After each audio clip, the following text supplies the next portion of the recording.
Let's take a look at how to use the Google Ads Keyword Planner tool. Now, this is extremely beneficial when you're going to set up a new campaign and you're not sure what keywords to use. You really want to make sure that you're using keywords that actually have some search volume, right? So, to use this tool, all you need to do is log into your Google Ads account and then go over here to Tools. When you hover on Tools, you should see Planning. And then if you expand Planning, there should be Keyword Planner right here. When you click on that, it is going to open a page that looks something like this. Usually, if you're just getting started out, you're going to be using this Discover New Keywords option here. If you already know the keywords that you're tracking, then these other two options can be helpful, but that's not usually what people use this tool for. So I'm going to focus mainly on this Discover New Keywords option here.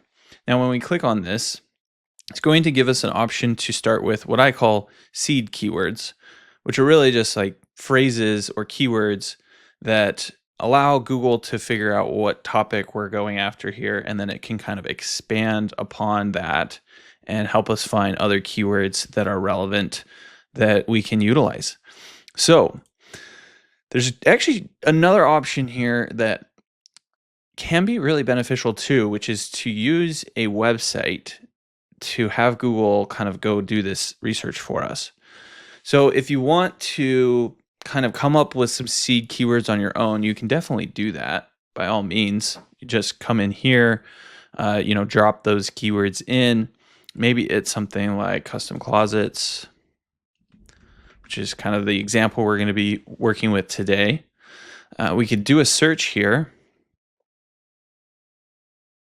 and that is going to give us, of course, we're using the United States as our target area. You could refine this down, like maybe you want to just focus on California or something,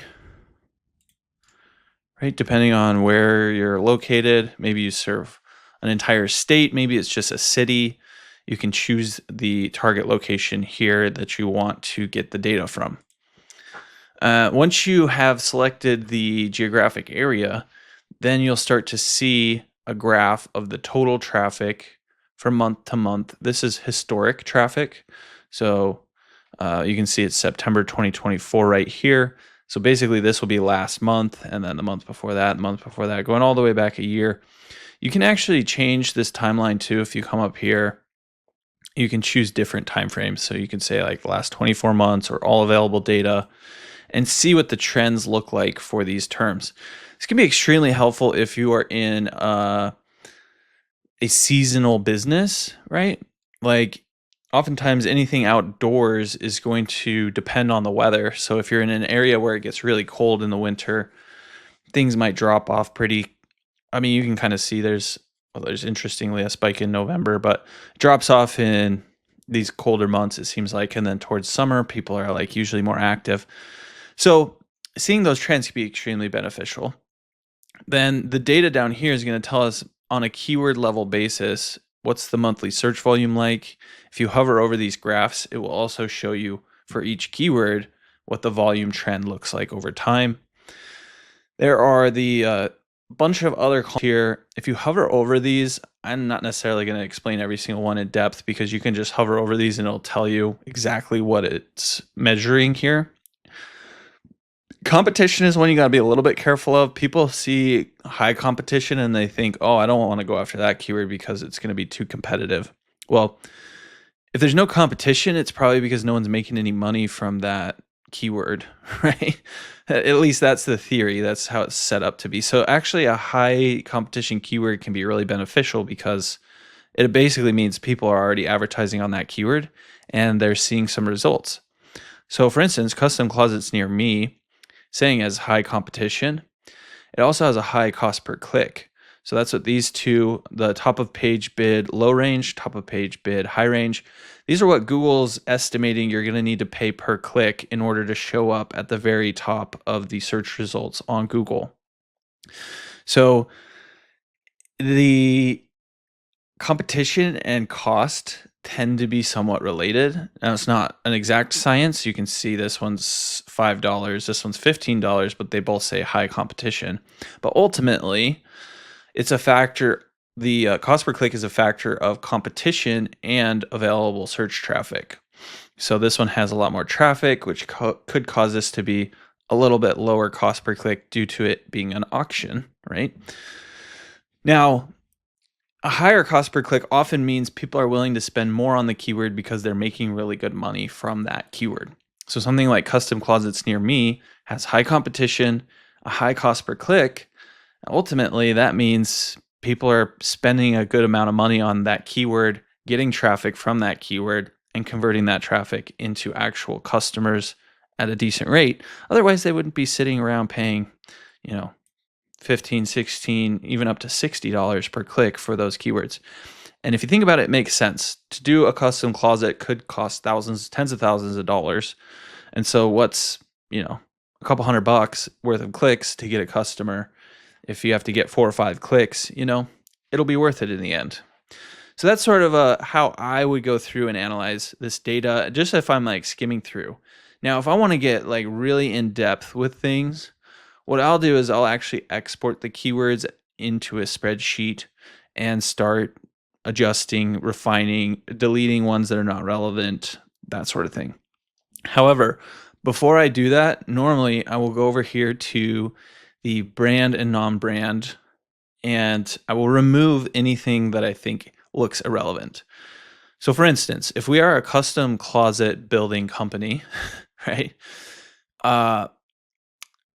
we're probably not going to care as much about things like IKEA, Home Depot, Costco, Menards. These are companies that are going to sell like things that people can just go out and buy and use to organize their own custom closet. It's like the DIY stuff, right? Same thing with these. These contractors are probably competitors. We usually don't run ads over top of competitors, at least not mixed in with regular campaign keywords. There's some other brands here. These are also competitors, it looks like. Closets by Design, California Closets. That's another big company in this space. So we can exclude all of those. And now we have keywords that people would be searching for if they were looking for our services, more or less, right? It's at least going to get us closer. Then we can come over here, click download this as a CSV, and start utilizing it on an ongoing basis. Now, let's say we felt like, okay, that was good, but there's probably some missing keywords here.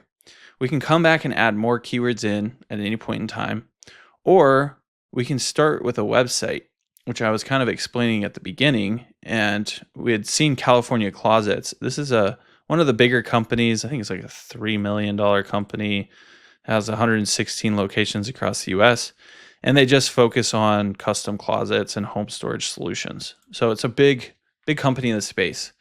So if I copy their website and come over to the Keyword Planner tool and drop their website in here, and you can use the entire site, or you can just use this page. I'm just going to use the entire site.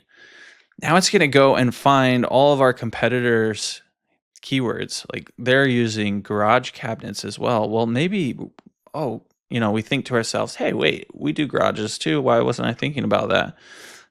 Or maybe you don't. But now we can take all of our competitors, put their websites in here, and start to get a really in-depth view of all of the keywords associated with those competitors' websites.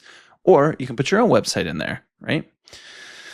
That is sort of the Keyword Planner tool in a nutshell. If you're just looking for new keywords, if there's other things you're interested in learning about how to use in the Keyword Planner tool, drop it in the comments below. If you have any questions, drop those in the comments below, and I'll see you in the next video. Look, if you're the type of person that just doesn't even want to deal with Google Ads anymore, then you can always reach out to me. My company is Missoula SEO Geek. I'll leave a link to my website down below, but we do manage Google Ads for different companies in different industries, and you can come learn about what we do, what makes us unique. You can even read some of the testimonials from some businesses that we've taken from 0 to over $1 million in revenue, like this one here. And really just see that, this is the type of thing that's going to explode your business growth. So feel free to reach out. You can always give us a call or contact us through our website. and look forward to working with you.